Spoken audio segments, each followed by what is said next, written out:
তিনি আসলে ওরকম ভাবে রাজনীতিতে প্রবেশ করেননি, কিন্তু এই প্রথমবার তিনি নিজেই একটা রাজনৈতিক দল তৈরি করে আপনার মানে সামনে আসতে যাচ্ছে। তো তার দলের মোটা দাগে তিনি আসলে কি চাচ্ছেন, নির্বাচনী ম্যানিফেস্টো কি অথবা দলটির গঠনতন্ত্র কি। তো এখানে সংক্ষেপে যতটুকু বিষয় আসছে যে ওই আমরা ধরতে পারি আর কি, যে ধরেন সবগুলা দল যা বলে গতানুগতিক ধারার মধ্যে ঠিক তাই আছে। এর ব্যতিক্রম ওনার জনগণের নিরাপত্তা বা বাংলাদেশকে দুর্নীতিমুক্ত, তারপর হচ্ছে যে জন কল্যাণমূলক কর্মকাণ্ড, জবাবদিহিতা, রাষ্ট্রের বিভিন্ন জায়গাগুলোকে আপনারা যে যেমন রাজনৈতিক প্রভার মুক্ত করা, এগুলো আসলে বলার সময় তো সবাই বলে। এখন প্রশ্ন হচ্ছে তার এই দলটির মধ্যে কারা যুক্ত হবেন। তো যতটুকু তথ্যসূত্র আছে, বেশ কয়েকটি রাজনৈতিক দলের কিছু প্রবীণ এই দলটাতে কানেক্ট হবেন। এছাড়াও চলচ্চিত্র অঙ্গনে যারা রাজনীতি করেন তাদের মধ্যে অনেকে এই দলটার মধ্যে কানেক্ট হতে চাচ্ছে।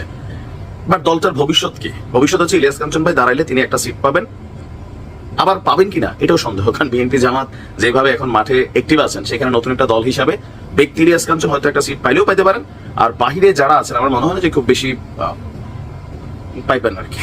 তারপরেও বেস্ট অফ লাক ইলিয়াস কাঞ্চনকে, দেখা যাক তিনি তার দলের কাকে কাকে আনেন, কি চমক আছে। দেশবাসী, আপনারা যে যেখান থেকে ভিডিওটি শুরু থেকে শেষ পর্যন্ত দেখেছেন আপনাদেরকে অসংখ্য ধন্যবাদ জানাই।